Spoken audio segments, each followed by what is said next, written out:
Well, good morning, NGCS family. We are so excited to have Grant and Evie here as we begin what will be a number of video devotionals for you. And today, we're just going to simply work through a section of Scripture that we all know, and Grant and Evie let y'all discuss it with us. And I think and pray and hope that you'll all be encouraged by us doing exactly that. So here's what we're going to do. Here's the story. I want all of you to listen to this and be thinking about it, especially as it relates to our time. So there's this moment where Jesus and his disciples are going across a lake. Jesus wanted to go to the other side.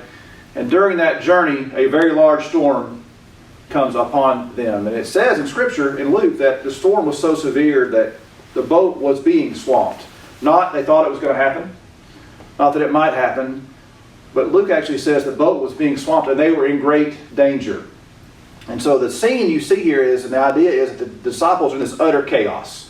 Wind and rain and the waves, and you can almost just see them running around the boat trying to do anything they can to keep the boat from sinking. And quite frankly, from them drowning.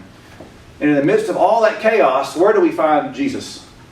He was sleeping. He was sleeping in the stern of the boat, I think is what they say, laying on some sort of leather pillow. By the way, thank you all for joining us in this beautiful outdoor area with the babbling brook running under our table. Oh, it's real life. I don't know where this is, but it really is pretty. You can almost think about the sea and the waves and the wind. So while that's going on, Jesus is asleep, which seems like the odd thing to be going on during that time. Yeah.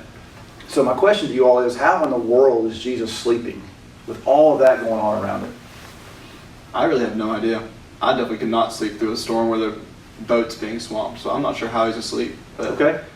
I think he knew the ultimate outcome. He wasn't scared, so he was not concerned about the storm. So we talk about sometimes when we're worried, did you get a good night's sleep? Yeah, that's a question we ask all the time. Did you get a good night's sleep? Did it keep you up at night?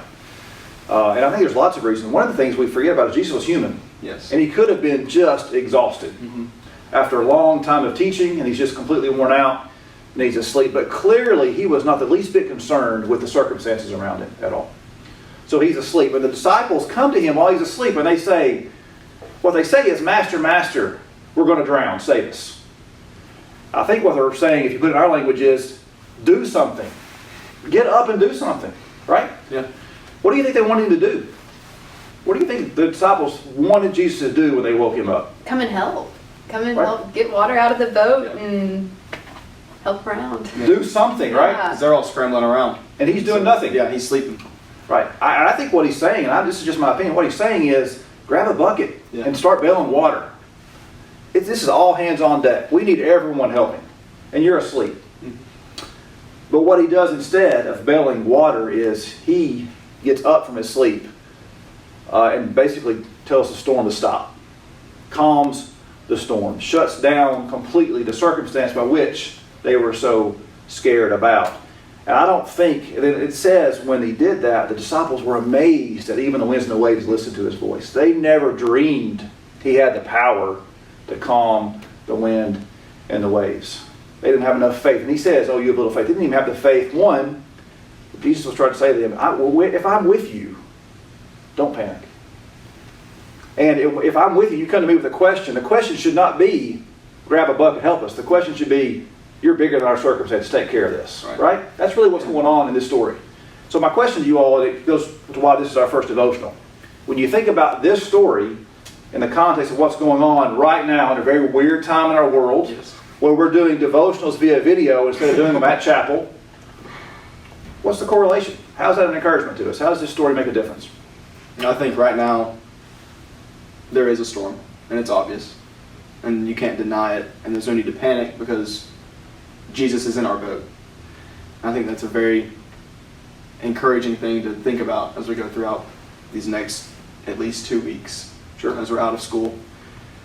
And just realizing, especially as seniors, our time's coming to an end, and now it's coming to an end all too quickly. And so just realizing that Jesus is in our boat and he's got it all under control, it's really encouraging. Good. Evie? I think he can do far greater than we think or imagine. And like you said, with us seniors being out, and it's over quicker than we really wanted it to be, or coming to an end faster than we thought, he can do far greater than what we already are thinking. So we think it's over. Well, he has a plan that's even more than what we have. So he will be with us. Everyone going through all of this, whatever we think maybe he'll help us with things, He can do far greater than what we even. More than we would ask or Yes, imagine. yes. This is what another scripture says. I think that's exactly right. Y'all said it better than I would have said it. There's a contemporary Christian song that's probably 10 years old now.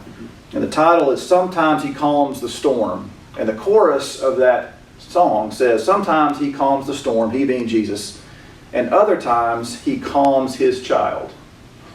And what I would say to the MTCS family this morning is, I pray that you will be encouraged in knowing that with Jesus by your side, Jesus in your boat, you don't have to be concerned about the outside circumstances. He is greater than any of our circumstances. And feel calm and peace that comes by having Him alongside of you, as our two friends with us today expressed so well. So here's what I would want to encourage you to do. First of all, I want you to know that we miss you here desperately. We love you. And we absolutely cannot wait to have you back on campus. And until we do, every one of us here are praying for you daily. Blessings to you.